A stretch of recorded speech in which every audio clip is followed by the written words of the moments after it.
Okay, good. I'd much rather use that. Is it recording? Am I on? Okay. Okay.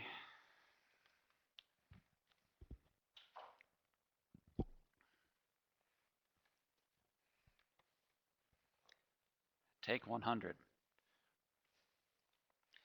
Welcome to Tips on Buying a New Car, hosted by Housing Credit Counseling Incorporated. We're doing part 3 today. Housing Credit Corp.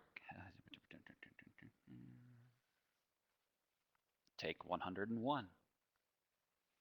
Welcome to Tips on Buying a New Car, hosted by Housing Credit Counseling Incorporated. I'm Chris Burke, and at HCCI we do quite a many.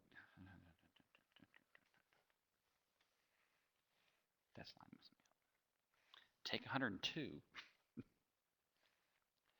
Welcome to Tips on Buying a New Car, produced by Housing Credit Counseling Incorporated, and I'm your host today, Chris Burke.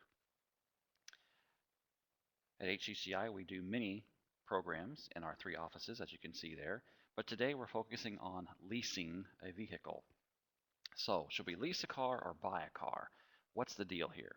Well, many years ago, you had some pretty good programs for leasing, but now they are requiring bigger down payments, usually up front, to get into a lease, and they are being more restrictive on the miles that you're allowed to drive. So you really need to be careful, read the fine print to see, is this going to save you money, and is this better than buying? Advantages, though, to leasing: if you like to have a new car every 2 or 3 years, that's obviously a good thing to do in leasing. Newer vehicles sometimes have less maintenance costs. So if you have a car that's 3 or 4 years old and getting up there in mileage, you're probably going to have some repairs popping up here and there. But if you're trading in your lease car every 2 to 3 years, you have a very good, reliable car to use. If you lease a vehicle for businesses, you can subtract the cost for your business travel. Disadvantages of leasing: well, you have to decide on a new car every 2 or 3 years, and it may be more expensive 2 or 3 years later when you go to lease a different car.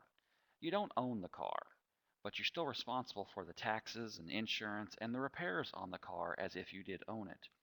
And then one key thing to read in the fine print is the miles that you are allowed to drive per year.